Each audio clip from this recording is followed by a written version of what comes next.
அனைவருக்கும் வணக்கம். நாம செகண்ட் டேர்மோட ஃபர்ஸ்ட் லெசனான ஹீட் லெசனை இப்போ பார்க்கலாம். ஹீட் அப்படின்னாவே ஃபர்ஸ்ட் தெரிஞ்சுக்க வேண்டியது சோர்சஸ் ஆஃப் ஹீட்.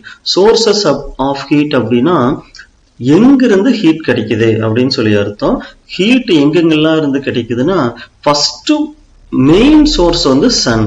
ஹீட் ஆனது நமக்கு சன்ல இருந்து தான் முக்கியமா கிடைக்குது. Second one combustion. கம்பஷன் அப்படின்னா பர்னிங், எரிதல் அப்படின்னு சொல்லி அர்த்தம். ஹீட் எனர்ஜி ஆனது ஃபியூயல்ஸ் எரியறதுனால நமக்கு ஜெனரேட் ஆகுது. அடுத்து friction. when we rub our hands, நம்ம ரெண்டு கையையும் உரசிட்டு கணத்துல வச்சு பார்த்தோம்னா அந்த கை உரசுறதுனால வந்த சூட நாம ஃபீல் பண்ண முடியும். என்ன காரணம்னா ரெண்டு சர்ஃபேஸ நல்லா உரசும் பொழுது அங்க ஃப்ரிக்ஷன்னால ஹீட் ஆனது ஜெனரேட் ஆகுது. தென் எலக்ட்ரிசிட்டி. ஒரு கண்டக்டர் வழியா கரண்ட் பாஸ் ஆச்சு அப்படின்னா கரண்ட் போனதுனால அந்த கண்டக்டர் ஆட்டோமேட்டிக்கா இங்க சூடாகும். கண்டக்டர் அப்படின்னா எது வழியா கரண்ட் போகுதோ அதுக்கு பேர் தான் கண்டக்டர். சோ இது எல்லாமே நமக்கு ஹீட்டோட சோர்சஸ்.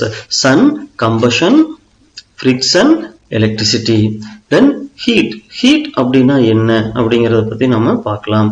அதாவது எந்த ஒரு ஆப்ஜெக்ட் எடுத்துக்கிட்டாலும் அதுல இருக்கிற மாலிகூல்ஸ் ஆனது எப்பொழுதுமே மூவ் ஆயிட்டே இருக்கும், வைப்ரேட் ஆயிட்டே இருக்கும். அந்த ஆப்ஜெக்டுக்குள்ள வெறும் கண்ணில் பார்த்தா தெரியாது, ஆனா ஆப்ஜெக்டுக்குள்ள அந்த மாலிகூல்ஸ் எல்லாமே மூவ் ஆயிட்டே இருக்கும். when we heat the object, அந்த ஆப்ஜெக்ட் நாம சூடு பண்ணோம்னா அந்த சூட்டுனால அந்த மூவ் ஆகிறது இன்னும் அதிகமாகும். மாலிகூல்ஸ் எல்லாம் ரொம்ப வேகமா மூவ் ஆக ஆரம்பிக்கும். சோ அதனால அந்த ஆப்ஜெக்டோட டெம்பரேச்சரும் என்ன ஆயிரும், ரைஸ் ஆகும். ஹீட் அப்படிங்கிறது என்னன்னா இட் இஸ் an எனர்ஜி. அது அந்த ஆப்ஜெக்டோட டெம்பரேச்சரை அதிகப்படுத்துது. எப்படி அதிகப்படுத்துது? அந்த மாலிகூல்ஸ் ரொம்ப வேகமா நகர வச்சு அதன் மூலமா அந்த ஆப்ஜெக்டோட டெம்பரேச்சரை ரைஸ் பண்ணி விடுது. சோ ஹீட் அப்படிங்கிறது it is not a matter. அது ஒரு பொருள் கிடையாது, பருப்பொருள் அல்ல. It is a form of energy அப்படிங்கிறாங்க. அது ஒரு எனர்ஜி, ஆற்றல். And SI unit of heat is joule. heat ஓட SI unit ஆனது ஜூல். கலோரி அப்படிங்கிற யூனிட்டையும் நாம ஹீட்டுக்காக யூஸ் பண்ணுவோம். தென் ஹாட் அண்ட் கோல்டு ஆப்ஜெக்ட் அப்படிங்கிற டாபிக்ல உங்களுக்கு ஒரு எக்ஸ்பெரிமெண்ட் ஒன்று கொடுத்துருக்குறாங்க. இந்த படத்தை பார்த்து உங்களுக்கு நான் எக்ஸ்பிளைன் பண்றேன். இதுல பார்த்தோம்னா 3 வெசல்ஸ் எடுத்துக்கிட்டாங்க. 3 வெசல்ஸ்ல ஒன்னுல கோல்டு வாட்டர் எடுத்துக்கிட்டாங்க, இன்னொன்னுல லூக் வார்ம். அதாவது இப்போ ரூம் டெம்பரேச்சர்ல வாட்டர் எப்படி இருக்குமோ மிதமான வெப்பநிலையில இருக்கிற ஒரு வாட்டர் எடுத்துக்கிட்டாங்க. அடுத்து ஒரு ஹாட் வாட்டர் எடுத்துக்கிட்டாங்க. நம்ம என்ன சொல்றாங்க அப்படின்னு சொல்லி பார்த்தோம்னா உங்களோட ரைட் ஹேண்டை கோல்டு வாட்டரையும் லெஃப்ட் ஹேண்டை ஹாட் வாட்டர்லயும் கொஞ்ச நேரம் விட்டுருங்க. தென் விட்டுட்டு உடனடியா எடுத்து அந்த லூக் வார்ம்குள்ள உங்களுடைய வாட்டர்ல உங்களுடைய 2 கையையுமே விட்டுருங்க. நீங்க எப்படி ஃபீல் பண்றீங்க அப்படின்னு சொல்லி கேட்டிருக்காங்க. எப்படி நம்ம ஃபீல் பண்ணுவோம் அப்படின்னா கோல்டு வாட்டர்ல ரொம்ப நேரம் நம்ம கை இருக்கும்போது ஆட்டோமேட்டிக்கா நம்முடைய கையோட டெம்பரேச்சர் லாஸ் ஆயிருக்கும். லூக் வார்ம்குள்ள போனோன்னையும் லூக் வார்ம்ல வாட்டர்ல இருக்கிற மாலிகூல்ஸ் ஆனது நம்மளோட கைய என்ன பண்ணிரும், டெம்பரேச்சரை நம்ம கையில் இருக்கிற மாலிகூல்ஸை கொஞ்சம் வேகமா வைப்ரேட் பண்ண வைக்கும். சோ நாம வைப்ரேஷன் அதிகமா இருந்தா ஒரு ஹீட்டை ஃபீல் பண்ணுவோம். அதே மாதிரி ஹாட் வாட்டர்ல பார்த்தோம்னா நம்முடைய கையில இருக்கிற மாலிகூல்ஸ் எல்லாம் அந்த சூடுனால வேகமா மூவ் ஆயிட்டு இருக்கும். உடனடியா அதை கோல்டு வாட்டருக்குள்ள கொண்டு போனோன்னையும் நம்ம கையில் இருக்கிற ஹீட் ஆனது அந்த லூக் வார்ம் வாட்டருக்கு டிரான்ஸ்பர் ஆகும். சோ தட் அந்த வைப்ரேஷன் ஆனது லோ ஆகிறதுனால நாம கூலிங்க ஃபீல் பண்ண முடியும் அப்படின்னு சொல்லி இந்த எக்ஸ்பெரிமெண்ட்ல இருந்து நாம புரிஞ்சுக்கலாம். அடுத்து பார்த்தோம் அப்படின்னா தெர்மோமீட்டர்ஸை யூஸ் பண்ணி நாம ஒரு ஆப்ஜெக்டோட டெம்பரேச்சரை நாம தெரிஞ்சுக்கணும். டெம்பரேச்சர் அப்படின்னா என்ன? It is the measurement of warmness or coldness of a substance. அதாவது இது ஒரு ஆப்ஜெக்ட் எவ்வளவு சூடா இருக்கு அல்லது எவ்வளவு குளிர்ச்சியா இருக்கு அப்படின்னு சொல்லி தெரிஞ்சுக்கிறது in the temperature. SI unit of temperature Kelvin. Temperature Kelvin அப்படிங்கிற ஒரு யூனிட்டை யூஸ் பண்ணி நாம மெஷர் பண்ணணும். அதுபோக வேற சில யூனிட்ஸும் டெம்பரேச்சர்ஸ் இருக்கு. அது செல்சியஸ், ஃபாரன்ஹீட். இந்த செல்சியஸை வந்து சென்டிகிரேட் அப்படின்னு சொல்லுவாங்க. டெம்பரேச்சரோட முக்கியமான இது என்ன அப்படின்னா, அதுதான் ஹீட் ஆனது எந்த ஆப்ஜெக்ட்ல இருந்து எந்த ஆப்ஜெக்டுக்கு எந்த டைரக்ஷன்ல ஹீட் ஃப்ளோ ஆகணும் அப்படின்னு சொல்லி நிர்ணயிக்குது. இப்போ பாயிலிங் பாயிண்ட் அப்படின்னா என்னன்னு பார்க்கலாம். பாயிலிங் பாயிண்ட் அப்படின்னா என்னன்னு பார்த்தோம்னா, ஒரு ஆப்ஜெக்டை ஒரு வாட்டரை எடுத்துக்கோங்க. வாட்டரை வந்து நல்லா சூடு பண்றோம். சூடு பண்ணும்போது அதனுடைய டெம்பரேச்சரை நோட் பண்ணிட்டே இருக்கோம். இப்போ வாட்டரோட டெம்பரேச்சர் ஆனது ஒரு குறிப்பிட்ட வரைக்கும் ரைஸ் ஆகும். அதன் பிறகு பார்த்தோம்னா அந்த வாட்டர் ஆனது பாயில் ஆக ஆரம்பிச்சிடும். பட் வாட்டரோட டெம்பரேச்சர் என்னவே ஆகாது, ரைஸ் ஆகாம அப்படியே ஸ்டாப் ஆயிரும். வாட்டர் பாயில் ஆக ஆக எந்த டெம்பரேச்சர்ல இந்த அப்படியே நிலையா நின்னுக்குச்சோ அந்த டெம்பரேச்சரை வந்து வாட்டரோட பாயிலிங் பாயிண்ட்னு சொல்றோம். So the point at which the water boils and temperature becomes stable is called the boiling point of water. பொதுவாகவே வாட்டருக்கு பாயிலிங் பாயிண்ட்ங்கிறது 100 டிகிரி செல்சியஸ். அண்ட் இது எந்த டெம்பரேச்சர்ல கூல் ஆகும் அப்படின்னு சொல்லி பார்த்தோம்னா, ஃப்ரீஸ் ஆகும் அப்படின்னு சொல்லி பார்த்தோம்னா, வாட்டர் ஆனது 0 டிகிரி செல்சியஸ்ல ஃப்ரீஸ் ஆயிரும். இவங்க பாருங்க, ஒரு ரொம்ப ஈஸியான ஒரு யார் சொல்றது கரெக்ட் அப்படின்னு சொல்லி ஒரு கொஸ்டின் ஒன்று கேட்டிருக்காங்க. இங்க பாருங்க, 80 டிகிரி செல்சியஸ் ஏ அப்படிங்கிற ஆப்ஜெக்ட் இருக்கு. இன்னொரு 80 டிகிரி செல்சியஸ்ல பிங்கிற இன்னொரு வாட்டர் ஆனது இன்னொரு வெசல்ல இருக்கு. ரெண்டையும் ஒன்று சேர்த்துறாங்க.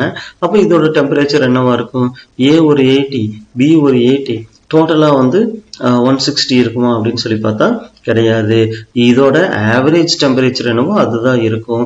ஸோ 80 + 80 ÷ 2 80. அப்போ இந்த சியோட டெம்பரேச்சர் என்னவா தான் இருக்கும்? 80 டிகிரி செல்சியஸா தான் இருக்கும். Okay, right. இப்போ நம்ம அடுத்த பார்ட்டான ஹீட்டுக்கும் டெம்பரேச்சருக்கும் இடப்பட்ட டிஃபரன்சஸ் என்ன அப்படின்னு சொல்லி பார்க்கலாம். டெம்பரேச்சர் அப்படிங்கிறது ஒரு ஆட்டம் எவ்வளவு வேகமா நகருது அப்படிங்கிறத பொறுத்து, ஒரு மாலிகூல் எவ்வளவு வேகமா நகருது, வைப்ரேட் ஆகிறது அப்படிங்கிறத பொறுத்து இருக்கும். அதே சமயம் ஹீட்டுங்கிறது இது டெம்பரேச்சரை மட்டும் டிபெண்ட் பண்ணி இருக்காது. அது மட்டும் இல்லாம அதுல எவ்வளவு மாலிகூல்ஸ் இருக்கு அப்படிங்கிறதையும் பொறுத்து இருக்கு. இது மாலிகூல்ஸ் எவ்வளவு வேகமா நகருதுங்கிறத பொறுத்தது டெம்பரேச்சர். ஹீட்டுங்கிறது எவ்வளவு மாலிகூல்ஸ் இருக்கு அப்படிங்கிறத பொறுத்து இருக்கும். ஸோ டெம்பரேச்சரை வந்து ஆவரேஜ் கைனடிக் எனர்ஜி ஆஃப் மாலிகூல்ஸை மெஷர் பண்றதன் மூலமா தெரிஞ்சுக்க முடியும். ஹீட்டை வந்து டோட்டல் கைனடிக் எனர்ஜி ஆஃப் மாலிகூல்ஸை மெஷர் பண்றதன் மூலமா தெரிஞ்சுக்க முடியும். அது என்னங்க sir kinetic energy? Kinetic energy அப்படின்னா இந்த மாலிகூல்ஸ் நகருது இல்லையா, அது நகர்றதுக்கு தேவையான எனர்ஜியை வந்து கைனடிக் எனர்ஜி அப்படின்னு சொல்லி சொல்றோம். ரைட். நெக்ஸ்ட் பார்த்தோம் அப்படின்னா, total heat is measured by calorie. Calorie அப்படின்னு சொல்லி தமிழ் புக்ல கொடுத்துருப்பாங்க. இந்த கேலோரி அப்படிங்கிறது என்ன அப்படின்னு சொல்லி பார்த்தோம்னா, இது ஒரு யூனிட், ஹீட்டோட ஒரு யூனிட். எப்படி? the amount of heat needed to rise 1 gram of water by 1 degree centigrade. அதாவது 1 கிராம் வாட்டர் எடுத்துக்கிட்டு அதோட டெம்பரேச்சரை 1 டிகிரி சென்டிகிரேட் ரைஸ் பண்றதுக்கு எவ்வளோ ஹீட் கொடுக்க வேண்டியது இருக்குமோ அந்த ஹீட்டோட அளவு 1 கேலோரி அப்படின்னு சொல்லி சொல்லப்படுது. நெக்ஸ்ட் பார்த்தோம் அப்படின்னா, ஃப்ளோ ஆஃப் ஹீட். ஹீட் ஆனது எந்த டைரக்ஷன்ல ஃப்ளோ ஆகணும் அப்படிங்கிறது முன்னமே சொல்லிட்டேன். டெம்பரேச்சர் தான் ஒரு ஹீட் ஆனது எந்த டைரக்ஷன்ல ஃப்ளோ ஆகணும் அப்படிங்கிறத நமக்கு சொல்லக்கூடிய ஒரு இண்டிகேட்டர். எப்பவுமே ஹீட் எனர்ஜி ஹையர் டெம்பரேச்சர்ல இருந்து லோவர் டெம்பரேச்சருக்கு ஃப்ளோ ஆகும். Thermal contact and thermal equilibrium. Some examples கொடுத்துருக்குறாங்க. ஹீட் ஆனது கோல்டு பாடிக்கு ஹாட் பாடியிலிருந்து டிரான்ஸ்ஃபர் ஆகும் அப்படின்னு சொல்லி பார்த்துட்டோம். அது டெம்பரேச்சர் தான் நம்மளுக்கு அதை சொல்லுது. ஸோ ஹையர் டெம்பரேச்சர்லேருந்து லோவர் டெம்பரேச்சருக்கு ஹீட்டு டிரான்ஸ்ஃபர் ஆகும். ஒரு வெசல்ல நாம காஃபி எடுத்துக்கிட்டோம். அதில் சுற்றி நம்மளோட கையை வச்சிருக்கோம். ஹீட் எங்கிருந்து எங்கே டிரான்ஸ்ஃபர் ஆகும்? சூடான அந்த காஃபியிலிருந்து நம்மளோட கைக்கு டிரான்ஸ்ஃபர் ஆகும். காரணம் நம்மளோட கை சூடான காஃபியோட குறைவான டெம்பரேச்சரில் இருக்கும் அப்படின்னு சொல்லி அர்த்தம். நல்ல வெயில் நேரம், சம்மர் டே, அந்த டைமில் temperature 40 degree Celsius out side இருக்கு. நம்ம பாடியோட normal temperature 37 degree Celsius. Heat எங்கிருந்து எங்கே டிரான்ஸ்ஃபர் ஆகும்? வெளியிலிருந்து நம்ம உடம்புக்குள்ள டிரான்ஸ்ஃபர் ஆகும். ஒரு விண்டர் டேல outside temperature 23 degree Celsius. நம்ம பாடியோட டெம்பரேச்சர் 37 டிகிரி செல்சியஸ். ஹீட் எங்கிருந்து எங்கே டிரான்ஸ்ஃபர் ஆகும்? நம்ம உடம்புல இருந்து அவுட் சைடு டிரான்ஸ்ஃபர் ஆயிரும். அப்போ அதனாலதான் நம்ம உடம்பானது அந்த சில்னஸை ஃபீல் பண்ணும். நெக்ஸ்ட் பார்த்தோம்னா, ரெண்டு ஆப்ஜெக்டை நாம ஒன்னோட ஒன்று சேர்த்து வச்சிட்டோம். ஒரு ஆப்ஜெக்ட் ஹையர் டெம்பரேச்சர்ல இருக்கு, இன்னொரு ஆப்ஜெக்ட் லோவர் டெம்பரேச்சர்ல இருக்கு. அப்போ ஹையர் டெம்பரேச்சர்ல இருந்து லோவர் டெம்பரேச்சர் ஆப்ஜெக்டுக்கு ஹீட் ஆனது டிரான்ஸ்ஃபர் ஆகும். இப்படி ரெண்டு ஆப்ஜெக்டை நாம ஒன்னோட ஒன்று சேர்த்து வச்சு ஹீட் டிரான்ஸ்ஃபர் ஆகிற மாதிரி வச்சிட்டோம்னா அந்த தெர்மல் கான்டாக்ட்ல அந்த ரெண்டு ஆப்ஜெக்டும் இருக்கு அப்படின்னு சொல்லணும். So two objects are said to be in thermal contact if they can exchange heat energy.